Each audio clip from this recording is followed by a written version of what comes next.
Hi, I'm Liam, aka Grey Rose, and welcome back to the Road to the Hall of Fame. We're going to jump right into it with some vulnerable post messages. We're 120 points, so we're actually only 40 points off, well, 45 points off that. So that means 9 more labs, so we should actually be able to crack through this quite fast, quite easily. Let's go to vulnerable post message.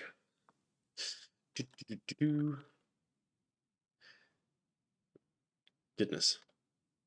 Yeah, so I think this was one of the early ones, so it's actually got a help message on. But if I do this, you'll be able to see window add event list a message event, document.gallery of messages, plus hidden HTML equals event.data.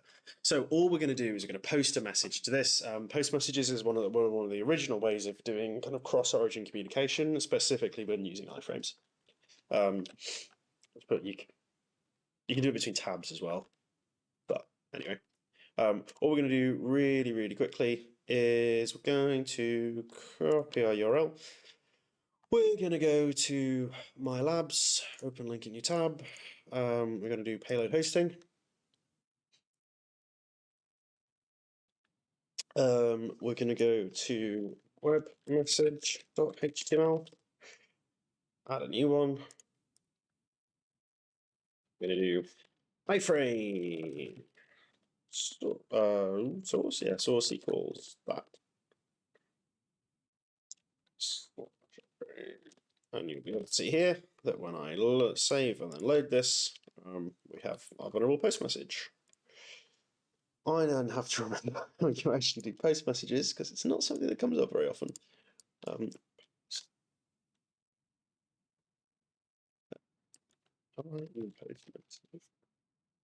That's called web messages.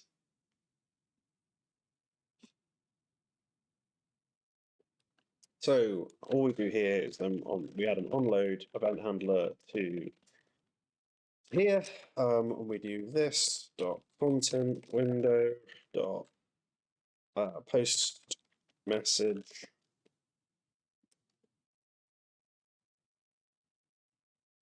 image source equals one cookie, sorry. And then our second parameter has to be asterisk.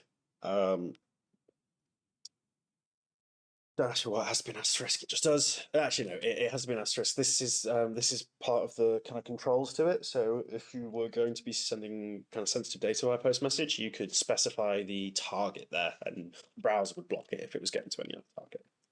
So like say you were like this dot parent, like the parent frame, you could then use that to post it. But if somebody else had iframed your site, that would still work. So instead of doing that, you specify target. If we save this and load this, is that going to work? No, it's not.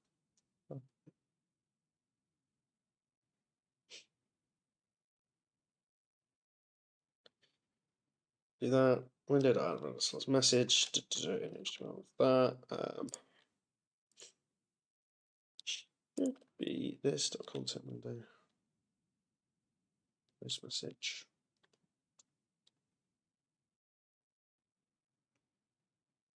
Right, let's have a look at this. Why isn't this working?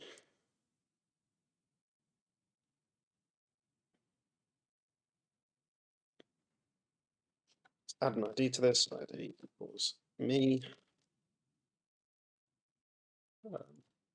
Document get element by ID me dot content that. So it should be a equals that. A dot content window dot post message.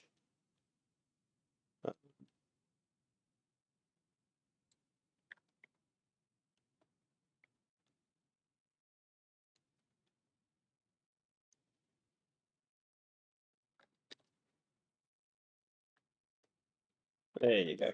Okay. So this is presumably Let's just do it in 2 steps. That should work. Oh no, that should work. Anyway. Let's go here instead. Do this script. Oh,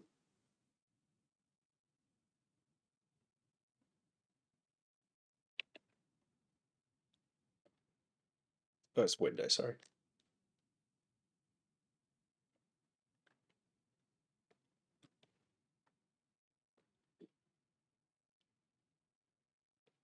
Define our anonymous function.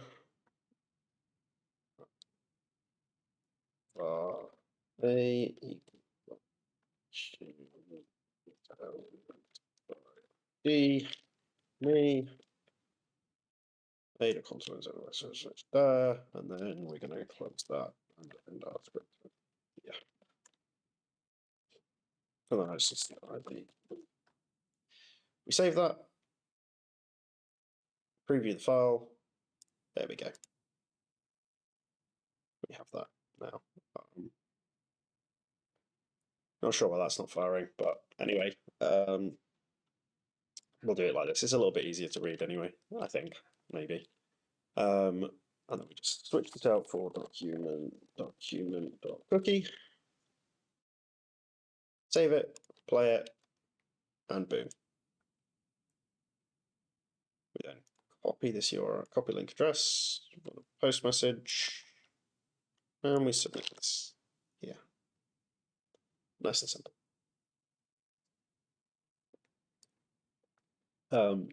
You can see actually here, it's just listening for a message and then it's writing it to an HTML. So standard in a HTML exploit, you have an image tag, broken image tag, and then we're just posting that off there using the post message. You rarely see post messages nowadays in the wild, but if you do come across them, have a look around that. Quite fun. CSP, predictable nonce bypass. Try not to laugh.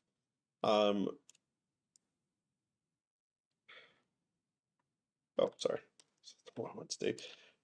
We'll do this. Test. Let's go to here. Meta content security policy, script nonce, and that's 2026. Script source nonce 2023-0601, 1321. So that's actually just the current time. So what we'll do here is we'll just grab our script. We'll do nonce, because we know how to do that now because we've done it before. Nonce equals, let me just have a quick look at this. 2026-0301. It's 2026 already. It says 0301, and then it's just the timestamp, isn't it? T1321Z. I think that's everything. Yeah, T1321Z. Okay. T13, and then we're going to do 22Z. Fill that, and then alert document.cookie. Script. There. Fire that.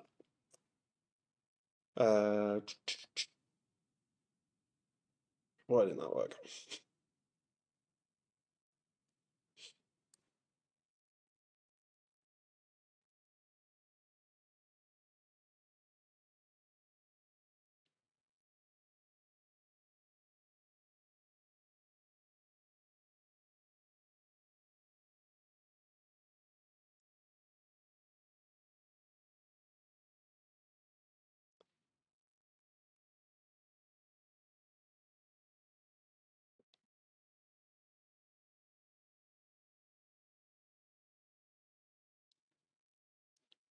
Oh, wait, is that actually a capital Z?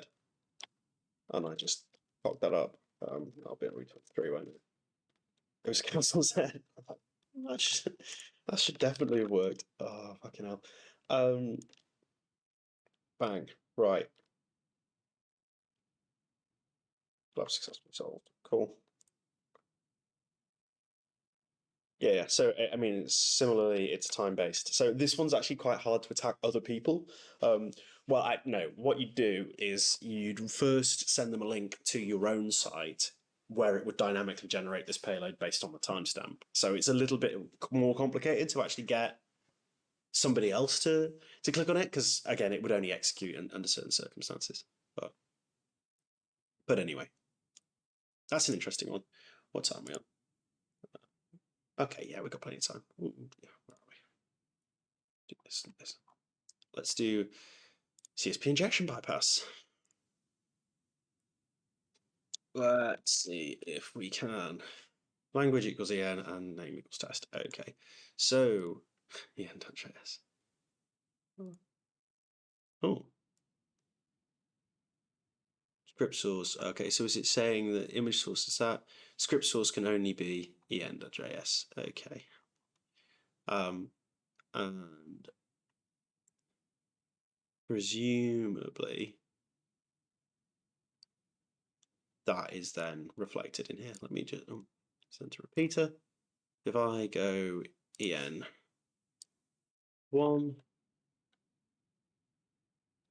yeah, so that's reflected in there. So what we could probably be able to do is if I do en.js %20 unsafe inline, does that get reflected? Oh,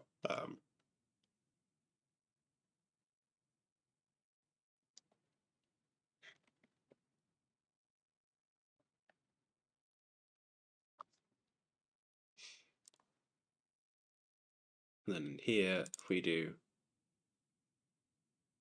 script. So all we're doing is allowing then inline scripts here. And if we do that and fire it, that will be there. Oh, need to actually close the script tag. Copy URL, fire this into here. Is this going to work? What do we think? No, it's not. Why not?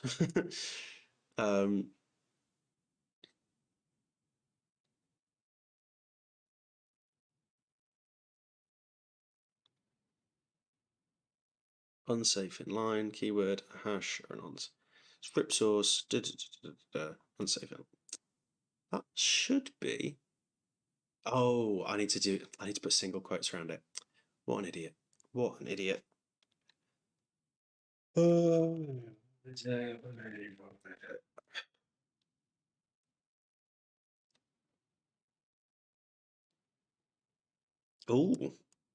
oh, don't like that, does it? Don't let you do that. In which case, we're just going to go back to my labs, payload hosting, app.js, grab this, copy link address, and then inject that as a, let me just do en.js and then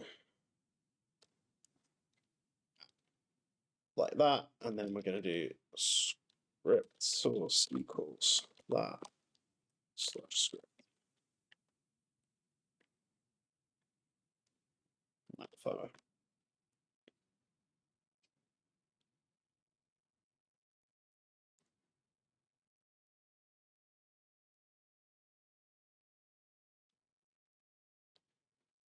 Oh, it's actually, yeah, it's actually reflected in the script source as well, of course.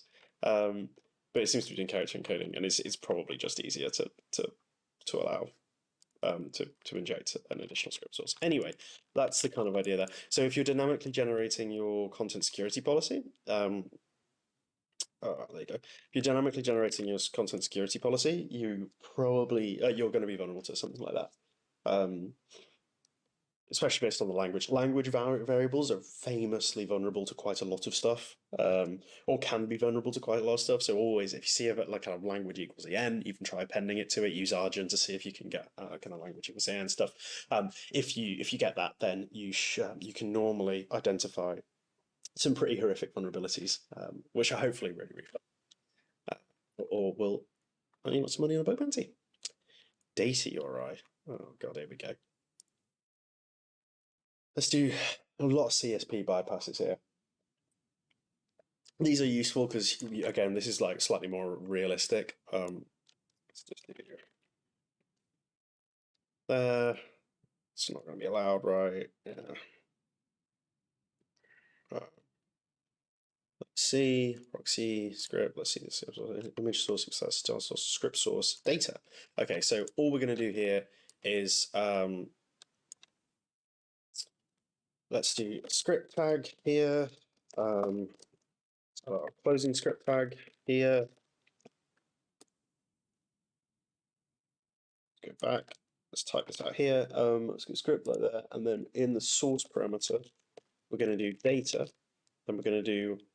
Let me just remind myself what the JavaScript here.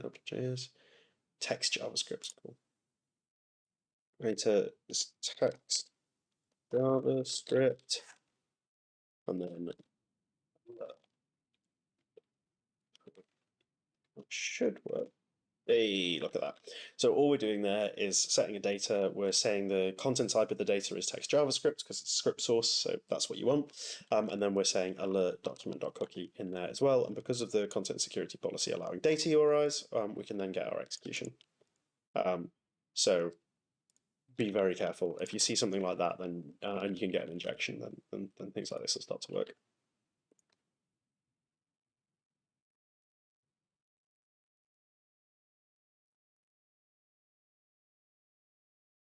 JSON-P bypass.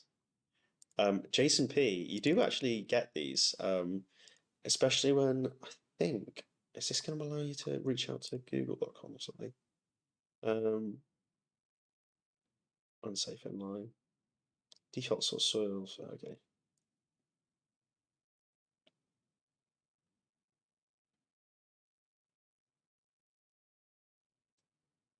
Yeah, so name is test. JSON-P.ftl call.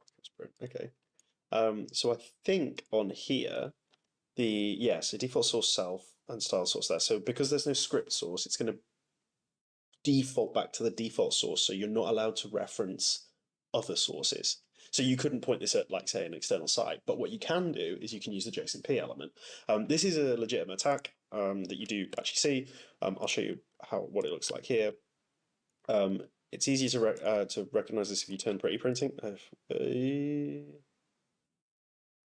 Yeah, if you just look at raw, you can see it's all on one line. Pretty obviously separates it out a bit. If I do instead this, I can go alert document.cookie, like so. And you see that now that's now an alert document.cookie. So if I can copy this URL here, I can go script source equals then that. Let's actually wrap that in quotes because sometimes the characters get a little funky. And we don't actually need any of this bit because it's local. Close that, fill that off there, and you can see that we get our execution bypassing the content security policy because, again, it's allowing us to call things. So the more realistic one of these is I think Google has a JSON-P endpoint that's still available. So if somebody like whitelists like allow list star.google.com, because they want to pull scripts in from Google's like CDN or Cloudflare CDN or something like that, you can then force a bypass by leveraging that by leveraging those JSON-P endpoints. So there you go.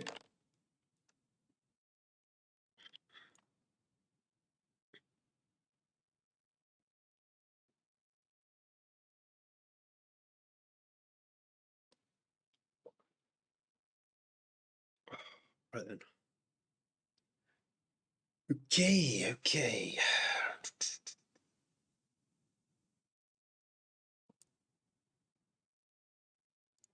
How long have we got? That's it. We'll probably call it that. So the CSP and the CSP exfiltration. So there's quite a lot of CSP actually. I think there's a whole Dangler market 2. There you go. There's only 2 more CSPs. You can see all of these. If you do them by tag, if you want to just get really good at CSP bypasses, you can just do the CSP ones, the DOM-based ones. The discovery ones, so I think the only one of these we haven't done is dynamic CSF token. And there's 2 impossible labs as well, and an insecure libraries one. But the impossible labs don't award you any points. I can show you one of these. But they are quite fun. Yeah.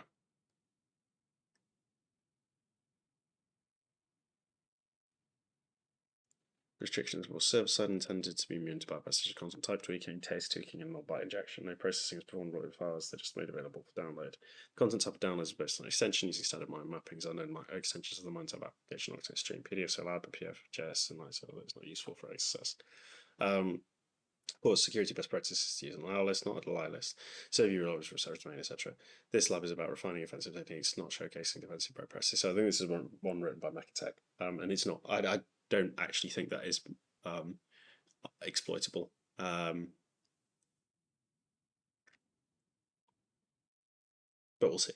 We might have a crack at it at some point. I'll show you the techniques you would try, and then obviously if they don't work. But anyway, lovely. Thank you very much for tuning in, and I'll catch you in the next one.